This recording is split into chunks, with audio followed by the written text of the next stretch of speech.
দেখেন এখন যুদ্ধ পরিস্থিতি কোন পর্যায়ে এসে ঠেকছে যে মার্কিন যুদ্ধ বিমানের পাইলটকে খুঁজে পাওয়ার জন্য যুক্তরাষ্ট্র এবং ইরান রীতিমতো আরেক ধরনের যুদ্ধ শুরু করছে। আমেরিকার জন্য সাংঘাতিক রকম অপমানজনক হয়েছে যে দুর্গম পাহাড়ি অঞ্চলে বিধ্বস্ত হয়েছে, মানে ইরানি ক্ষেপণাস্ত্রের আঘাতে। সেখানে পাইলট দুজন ঝাঁপায় পড়ছে, একজনকে খুব দ্রুত বেগে তারা উদ্ধার করতে পারছে, আরেকজনের খবর নেই। এখন ওই যে যাকে উদ্ধার করে নিয়ে যাচ্ছিল সেই হেলিকপ্টারেও মানে ইরান আক্রমণ চালাইছে, কিন্তু সেটা ধ্বংস হয়নি, নিরাপদে ওই পাইলট ফিরতে পারছে। কিন্তু আরেকজনকে নিয়ে এখন অন্যরকম লড়াই শুরু হয়েছে। সেটা হলো যে $৬৬,০০০ দেবে, ইরান ঘোষণা দিছে যদি ওই ক্রুকে পাওয়া যায়, ওই পাইলটকে উদ্ধার করতে পারে। আর আমেরিকাও এখন উদ্ধার অভিযান করতেছে। আমেরিকার জন্য এখন বিষয়টা খুব ডিফিকাল্ট হয়ে গেছে, কারণ ওই অঞ্চলের নজর ইরানের। যদি আমেরিকা মানে উদ্ধার করতে আসে তাহলে সেই উদ্ধার বিমানকে ফেলাই দেবে।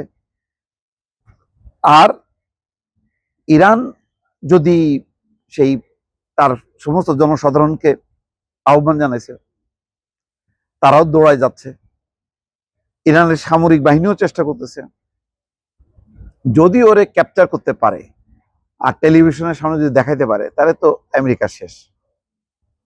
এই অপদস্থ হবার হাত থেকে বাঁচার জন্য এখন যুক্তরাষ্ট্র মরিয়া হয়ে চেষ্টা চালাচ্ছে যাতে কোনোভাবেই মানে ইরানের হাতে ধরা না পড়ে, কারণ এটা বিষয়টা প্রেস্টিজ ইস্যু যাচ্ছে আমেরিকার জন্য।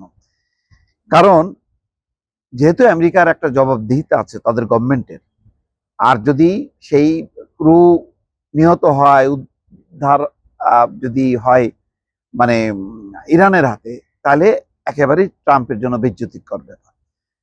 সেই কারণে এখন দেখেন সমস্ত কিছু বাদ দিয়ে এখন আমেরিকার পুরো নজর যে তার যে নিখোঁজ পাইলট পাহাড়ি অঞ্চলে, তাকে কিভাবে উদ্ধার করা যায়। বিষয়টা সহজ না। হয়তো আগামী একদিন দুই দিন এই অবস্থা চলবে, মৃত সে মারাই গেল নাকি জীবিত আছে কিছুই বোঝা যাচ্ছে না, কিন্তু সেটা নিয়ে রীতিমতো লড়াই চলছে। আর ইরানকে ব্যস্ত রাখার জন্য তেহরানে হামলা চালাচ্ছে আবার ইসরায়েল, যাতে তারা ওইদিকে নজর না দেয়। কিন্তু তেহরানও পাল্টা কঠিন কঠিন জবাব দিচ্ছে।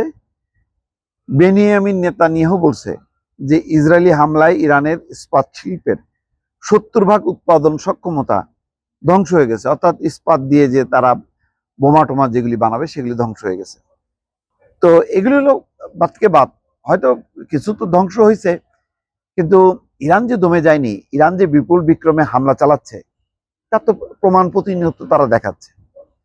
এখন তারা তো সব জিনিস খরচ করবে না, বরং আগে যেভাবে ইসরায়েল এবং আমেরিকার বিমানগুলো সে বোমা ফেলে যেত, এখন কিন্তু আকাশে সেই বিমানগুলো চ্যালেঞ্জ হচ্ছে।